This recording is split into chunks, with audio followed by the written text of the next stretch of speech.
Yo tout le monde les gars, c'est Jake, j'espère que vous allez bien. Aujourd'hui on se retrouve pour une nouvelle vidéo. On se retrouve sur FIFA 18 pour un nouvel épisode du 11 des pépites. C'est un épisode que vous avez été très nombreux à me demander. Un 11 des pépites spécial petit budget. Donc aujourd'hui dans la vidéo, les pépites ne dépasseront pas 10 millions d'euros et ils auront minimum 85 de potentiel. Autant vous dire qu'il y a vraiment du très lourd dans l'épisode d'aujourd'hui. Et j'espère que vous allez kiffer et surtout que vous allez découvrir de nouveaux joueurs. Bien évidemment il n'y a pas que 11 pépites qui ont minimum 85 de potentiel pour 10 millions d'euros. Mais si vous êtes chaud pour que je fasse une petite série spéciale 11 des pépites petit budget, n'hésitez pas à liker, ça me ferait super plaisir et même à partager pour relayer cette vidéo un maximum pour aider vos potes à trouver des joueurs ou même d'autres personnes qui sont en galère de joueurs. Je pense qu'avec cette vidéo ils vont être pas mal aidés. On va maintenant commencer l'épisode et je vais vous présenter tous les joueurs, mais on va bien évidemment commencer par le gardien de but. Le gardien est un gardien polonais joué à la Fiorentina, c'est Dragowski. Donc pour les anciens de la chaîne, ils se rappellent que je l'avais pris sur ma carrière FIFA 16 avec l'Inter de Milan et il était déjà très intéressant. Et c'est pareil sur FIFA 18, hein, il a 19 ans, 71 de général, plus de 85 de potentiel et surtout il ne coûte que 4 200 000, en tout cas c'est sa valeur.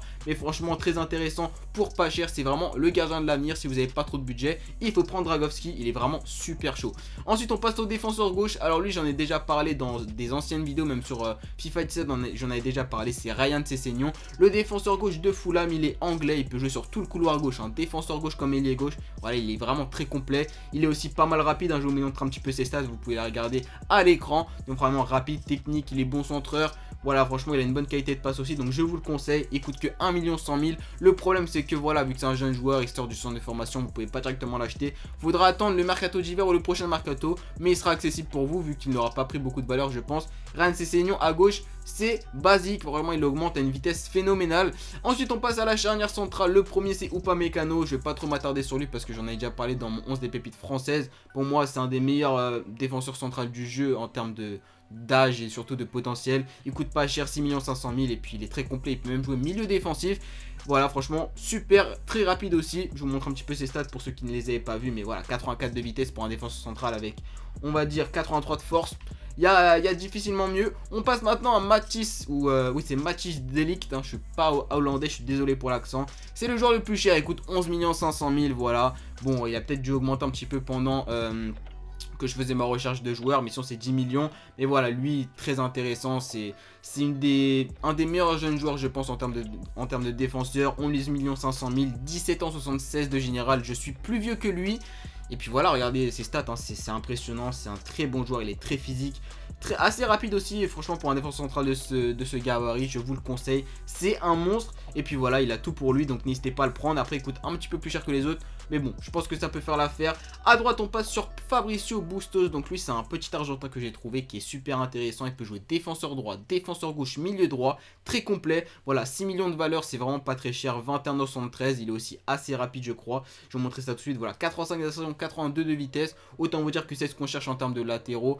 Donc voilà, il a toutes les qualités requises, donc franchement n'hésitez pas à le tester, vous m'en direz des nouvelles. On passe maintenant au premier milieu de terrain, c'est un Uruguayen qui joue à Boca Juniors, il s'agit de Nandez, lui aussi a plus de 85 de potentiel comme tous les autres joueurs, il est vraiment super intéressant. Il ne coûte que 3 500 000, c'est vraiment pas cher, limite c'est donné pour le potentiel et la qualité de ce joueur. Il est assez petit, c'est vrai, pour un milieu central, il fait que environ 1m70, hein, il fait ma taille, donc je suis aussi petit que lui, mais il a des stats vraiment pas mal du tout, il est assez rapide pour un milieu, il est très complet, franchement il y a très peu de stats dans le rouge, hein, à part le placement offensif, mais bon c'est normal, c'est un milieu défensif. Après à la finition et toutes les qualités requises pour un attaquant, mais bon ce n'est pas son travail. C'est vraiment un très bon joueur, je vous le conseille, il est très complet, peu connu aussi, donc j'espère vous faire découvrir ce joueur et vous allez le tester, j'espère que vous allez kiffer aussi. On passe maintenant aux deux autres milieux, c'est ceux qui sont un petit peu plus connus et on va dire si vous faites une carrière manager et que vous cherchez des petites pépites vraiment très jeunes avec un gros potentiel, c'est eux qu'il faut prendre. Ce sont les deux anglais, Phil Foden et André Gomez. Donc voilà, ce sont deux joueurs qui jouent à Manchester United pour Gomez et à Manchester City pour Phil Foden. Donc franchement eux deux ce sont, je pense, les meilleures pépites en termes de budget, rapport qualité-prix. Voilà, ils ne coûtent que environ 1 million. Je pense que vous pouvez les avoir pour 1 million, 2 millions. Et ces joueurs-là montent, on va dire, si vous faites beaucoup de saisons à 90 de général. C'est pour moi les deux meilleures pépites du jeu cette année en termes de rapport qualité-prix comme je vous l'ai dit. Et ils sont très intéressants. Foden malheureusement n'a que 3 étoiles techniques comparé à Gomez qui en a 4. Donc c'est un petit peu pourquoi c'est un petit peu le détail qui me fait préférer Gomez à Phil Foden. Après voilà, si vous n'êtes pas trop technique, hein, vous n'êtes pas obligé de prendre Gomez, vous pouvez prendre Foden aussi. Mais voilà, n'hésitez pas à tester les deux, vous me dites ce que vous en pensez en commentaire. Mais pour moi ces deux jeunes joueurs là sont vraiment très intéressants et il faut les tester impérativement sur FIFA 18 parce que c'est rare d'avoir des joueurs comme ça en termes de jeunes joueurs sur des carrières managers. Donc franchement n'hésitez pas. On passe maintenant au milieu gauche, c'est un petit peu le joueur qui m'a donné l'idée de cette vidéo parce que ce joueur-là, je l'ai découvert l'année dernière et j'étais l'un des premiers à en parler. Je suis très content de l'avoir découvert parce que c'est un joueur qui fait pas mal parler de lui en ce moment. Souvent, vous me dites dans les commentaires, parle de Ezequiel Barco. Mais les mecs, j'en parlais déjà l'année dernière, je voulais pas en reparler. Donc du coup, j'ai préféré faire une vidéo à peu près sur ce thème-là. Les jeunes pépites qui ne coûtent pas très cher avec un très gros potentiel. Voilà, Barco, c'est le seul joueur de ce 11 qui peut devenir spécial en caractéristiques. Peut devenir spécial, c'est les joueurs qui peuvent atteindre 95 de général, comme les Kylian Mbappé, même Gabriel Jesus, je crois qu'il l'avait au début.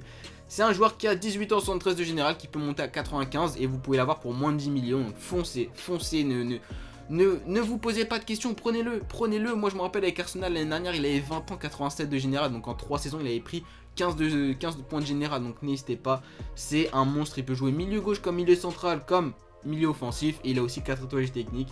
C'est un petit gabarit mais il est tellement vif, tellement rapide que vous allez kiffer. Moi c'était mon joueur préféré l'année dernière, limite en cette fin de FIFA 17, et sur FIFA 18 c'est toujours la même chose. On passe maintenant au milieu droit, c'est un joueur que j'ai découvert aussi cette année, c'est Kai Havertz qui joue au Bayer Leverkusen en Allemagne.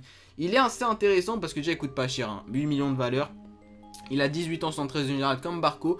Mais lui la petite particularité c'est qu'il est assez grand, je crois il fait 1m86. Donc vous pouvez le faire jouer à plusieurs postes comme derrière l'attaquant ou même sur un côté. Il a 4 étoiles techniques et il est aussi assez rapide. 67 d'accélération, 69 de vitesse, 62 force, mais bon son gabarit va compenser. Et c'est un très bon joueur, donc lui j'en avais pas parlé l'année dernière je crois et je vous en parle cette année. C'est aussi un très bon joueur que je vous conseille de tester. Et pareil on termine sur le buteur, c'est Lautaro Martinez. Le joueur que j'en avais parlé l'année dernière sur Fight 7 aussi avec ma carrière avec Arsenal, j'avais pris Barco et Martinez, j'avais fait le double, on avait pris les deux. C'est vraiment des joueurs extrêmement intéressants, je vous conseille de les prendre tous les deux. Et Martinez pareil, je crois qu'il avait même 22 ans 89 de général, enfin c'était une tuerie, c'était un monstre l'année dernière, j'avais kiffé de fou. Malheureusement il a toujours pas les 4 étoiles. eSport faudrait se mettre un petit peu à la page, mais c'est un très bon joueur aussi, qui coûte pas cher, qui vous fera énormément de bien dans vos carrières manager, donc n'hésitez pas à le prendre. Et puis voilà, c'est tous les joueurs que je vous ai présentés de toute façon ce sont des monstres et je vous conseille de les tester. Donc en tout cas les mecs, j'espère que vous aurez kiffé cette petite vidéo, pourquoi pas petit début de série sur les 11 des pépites, on va dire petit budget, je pense que ça peut vous faire kiffer. Il y a plein d'autres joueurs que je n'ai pas cités dans cette vidéo mais que je pourrais citer dans d'autres épisodes. Donc si vous avez kiffé cette vidéo, n'hésitez pas à liker, ça me ferait super plaisir, à commenter, à partager pour me dire votre avis. Et si vous avez d'autres joueurs à me présenter, n'hésitez pas à les mettre dans les commentaires. En tout cas moi c'était un plaisir, on se retrouve très bientôt pour une nouvelle vidéo. C'était Jake, prenez soin de vous, je vous kiffe la famille, ciao. Let me just explain to you what I feel deep inside. Music's not a hustle, it's the reason I'm alive. I'm from a good home, but my life ain't coincide. So before I wrote these verses, I faced 10 to 25. Inspiration, something that